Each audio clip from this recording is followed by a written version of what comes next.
Bom dia, meus amigos, muito bom dia.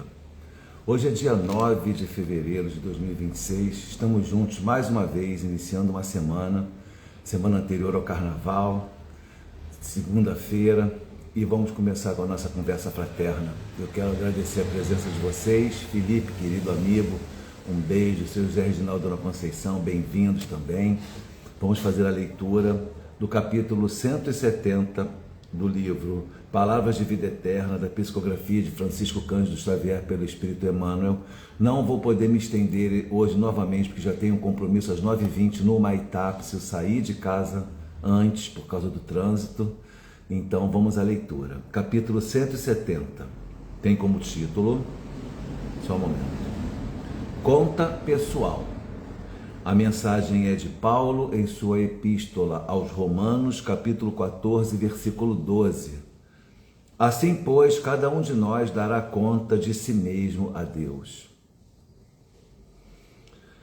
Mensagem de Emmanuel, reflexão de Emmanuel.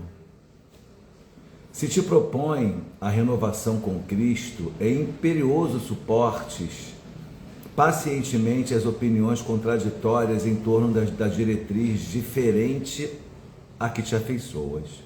Se algum erro te assinala o passado, muitos te acreditarão de pés chumbados à sombra que há muito já desterraste do espírito. Se expressas algum voto de melhoria íntima, não obstante as deficiências naturais que ainda te marquem o início no aprendizado evangélico, há quem te exija espetáculos de grandeza de um instante para outro, se te dispões a trabalhar no auxílio aos semelhantes de modo mais intenso. Há quem veja desperdício em teus gestos de generosidade e beneficência. Se de nada mais podes dar ao necessitado além da migalha das tuas escassas reservas materiais, aparece quem te acuse de sovinice.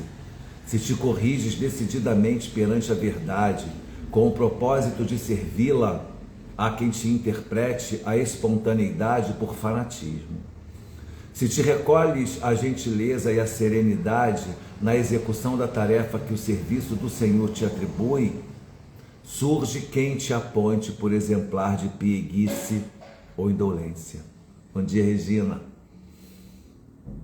Apesar de todos os palpites antagônicos acerca do teu esforço e conduta, entra no imo da própria alma, observa se a sinceridade te preside as resoluções e os atos no foro da consciência, e se te reconheces diante do Senhor, fazendo o melhor que podes, guarda o coração tranquilo e prossegue. De esforço limpo e atitude reta, caminho adiante na convicção de que cada um de nós dará conta de si mesmo a Deus. Simone, querida, bom dia. Meus amigos, mais uma vez Emmanuel nos exorta a uma reflexão extremamente relevante. A mensagem de Paulo: assim, pois, cada um de nós nos dará contas de si mesmo ao Pai, a Deus. Minha conversa não é com você, não é com Cicrano, Beltrano, fulano, é com Deus. Meu reajuste é com a minha consciência, né? Quando a gente se propõe a renovação com Cristo, como bem colocado aqui por Emmanuel, muitas pessoas nos criticam. Eu fui criticado muito, muitas pessoas, certamente vocês aqui também. Quando a gente dá o nosso testemunho público da nossa renovação diante de Deus e por conta do que o Cristo nos propõe, que está registrado no seu Evangelho, as pessoas começam a criticar a gente, acham que a gente não é capaz, lembram do nosso passado delituoso, porque quem aqui não tem um passado delituoso? Eu pelo menos tenho. Delituoso no sentido evangélico, no sentido teológico e não do mundo, porque eu nunca cometi um crime, por exemplo, não tenho, está preservado no auge dos meus 56 anos, o meu réu primário está preservado, significando dizer que eu não sou nenhum criminoso, mas eu digo assim, delitos do passado que podem influenciar energeticamente na nossa conduta hoje, né? Vivíamos uma vida mais hedonista no passado, e essa conduta hedonista, essa conduta mais mundana, Muitas pessoas hoje, quando nos veem conduzindo a nossa vida por um caminho mais espiritual, menos mundano, as pessoas não acreditam ou criticam. Ah, fulano no passado já foi daquele jeito e agora está aí dando uma de santinho. Fale o que quiser, pense o que quiser, porque na verdade é como Emmanuel diz aqui, ó. Se algum erro te assinala o passado, muitos te acreditarão de pés chumbados à sombra que há muito te desterraste do espírito. Eu já desterrei isso do meu espírito. Eu fumava, eu fazia isso, eu fazia aquilo, eu conduzia a minha vida de uma maneira mais hedonista, no aspecto do sexo, seja lá do que for. Se eu fazia isso, hoje eu já não faço. E aí é muito legal a gente lembrar, na hora da nossa caminhada, quando a gente vai progredindo, que Deus não está preocupado com quem eu fui. Deus quer saber quem eu sou e quem eu serei. Porque Ele sabe quem eu fui. E quando eu estava no equívoco, Ele me amava do mesmo jeito, confiava em mim, acreditava em mim. Sabe por quê? Porque Ele já me via hoje e já me vê amanhã. E Ele sabe a minha potencialidade, Ele sabe a potencialidade de cada um de nós. Só curtiu o carnaval, exatamente, de uma maneira um pouco mais livre, digamos assim. E hoje não. E hoje eu acho, eu não tenho nada contra o carnaval, por falar nisso, Felipe. É legal você tocar esse ponto. A gente está nas vésperas do carnaval. Ninguém tem que ser contra a folia. O que tem que ser contra é contra os excessos. Você quer levar o teu filho naquele bloquinho de criança, lá no clubinho, para ele passar uma matinê, num ambiente calmo, num ambiente que não seja, né? Tudo bem, o que não pode existir são os excessos, que infelizmente acometem a maioria dos foliões e geram consequências na saúde, na energia, no espiritual, porque a pessoa chega na quarta-feira e se sente completamente devastada energeticamente, espiritualmente, e para ela conseguir se recuperar disso demoram às vezes até séculos, dependendo do que cometa, ou então anos, ou então meses. Valeu a pena? É a pergunta que a gente vai fazer. Então, na verdade, não é demonizar a festa, e sim os excessos que ela propõe e que as pessoas acabam se deixando levar, né? Se algum erro te assinala o passado, as pessoas já vão dizer que você tem os pés chumbados para esse progresso, por mais que você já tenha superado isso.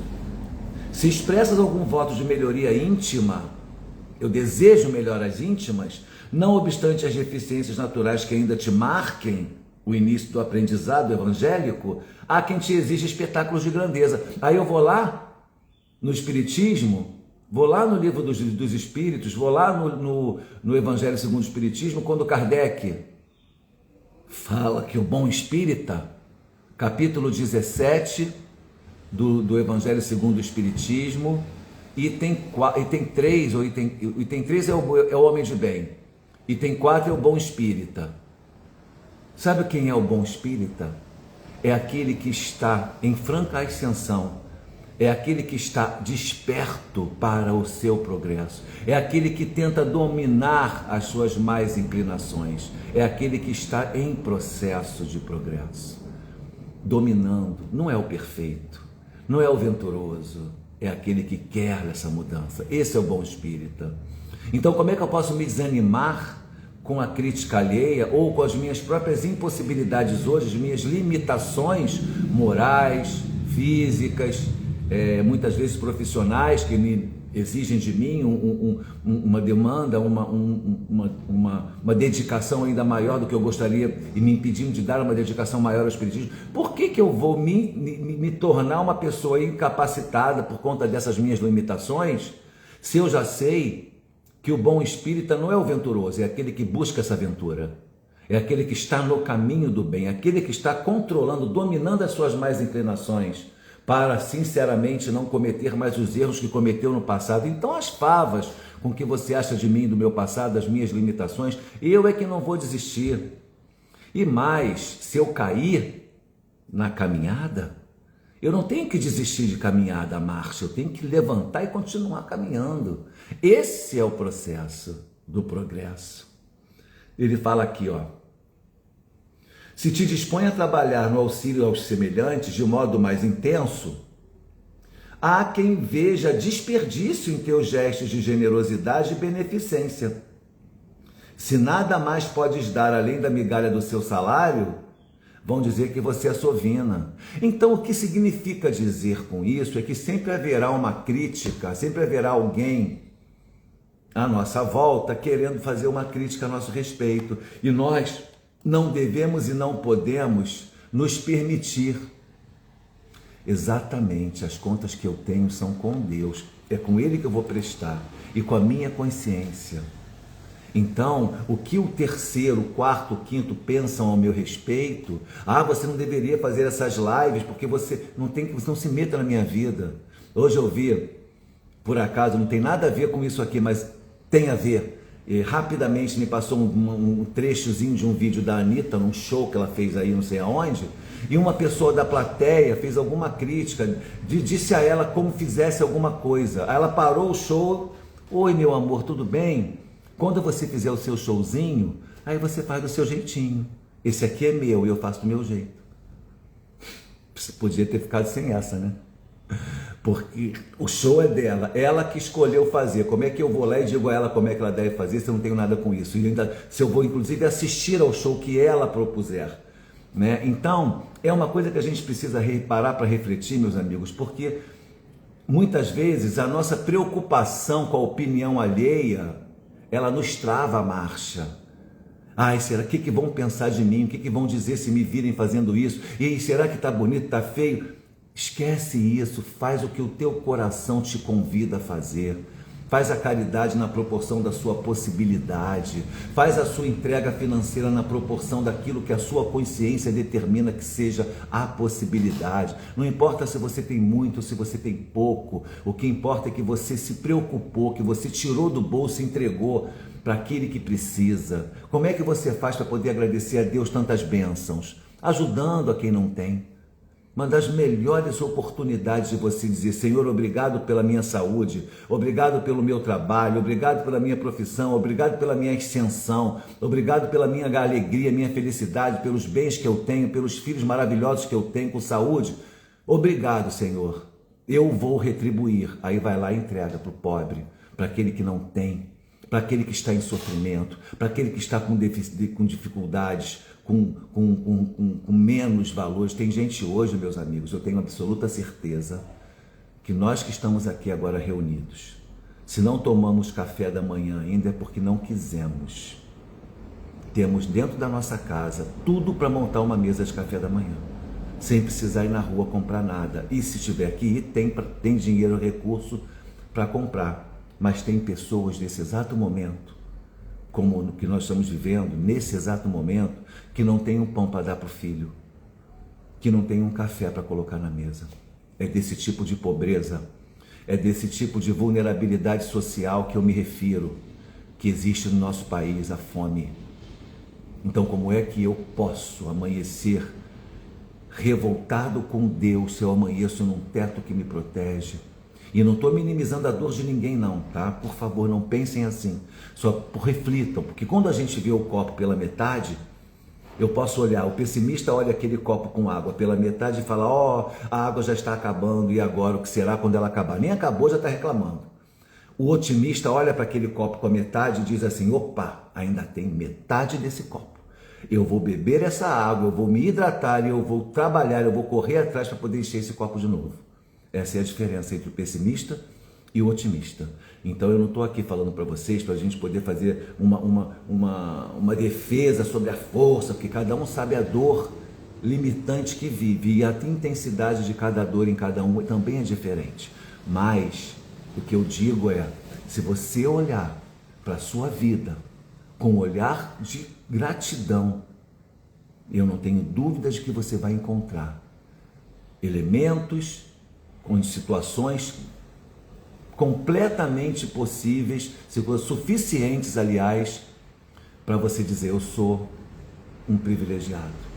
Senhor, tem gente que tem muito menos do que eu. Se eu olhar para frente, tem gente que tem muito mais, mas se eu olhar para trás, tem gente que tem muito menos. E esse muito menos que eu digo é muito, muito mesmo.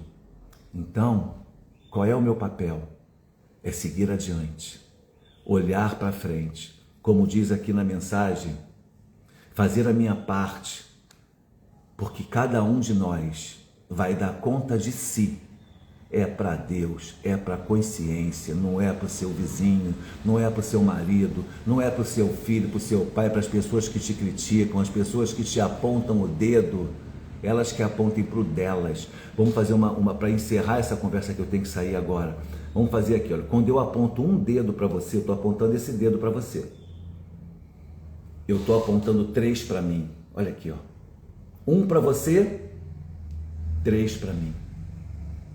Será que isso não diz nada? A própria anatomia humana nos dá respostas, pessoal, de humildade, de consciência, e a gente não aproveita tudo que a gente tem de elemento para nos educarmos. Vamos pensar nisso. Hoje é segunda-feira, vamos mudar nossa conduta. Nada de pessimismo, nada de revolta, e sim de agradecimento, de luta para viver, para melhorar. Lembre-se do bom espírita. O bom espírita é aquele que está em processo de ascensão, quer se transformar e domina as suas más inclinações. Não é aquele que já não tem mais. Quem não tem mais má inclinação não está nesse planeta, já está em outro lugar. Todos nós que estamos aqui temos más inclinações. Nosso desafio é dominá-las e deixar que o bem floresça.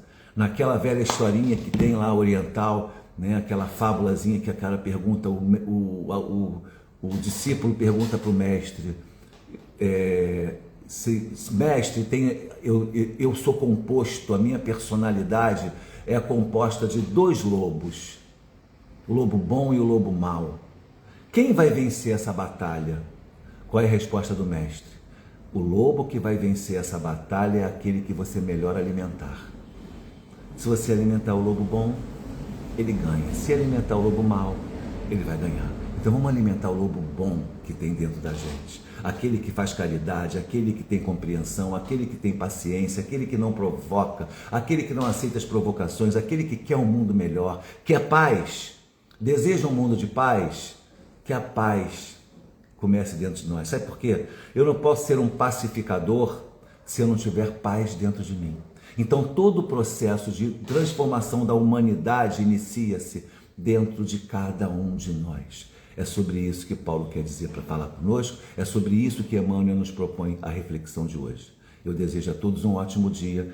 Eu vim aqui para o lado do escritório tentar fazer rápido a minha conversa com vocês e não trouxe o Minuto de Sabedoria. Simone, você está online, você está com o Minuto de Sabedoria, mas você não vai conseguir falar. Então eu vou deixar de fazer o Minuto de Sabedoria hoje. Agradeço a presença de vocês, desejo um excelente dia a todos nós e até quarta-feira. Beijo no coração, meus amigos, paz e bem.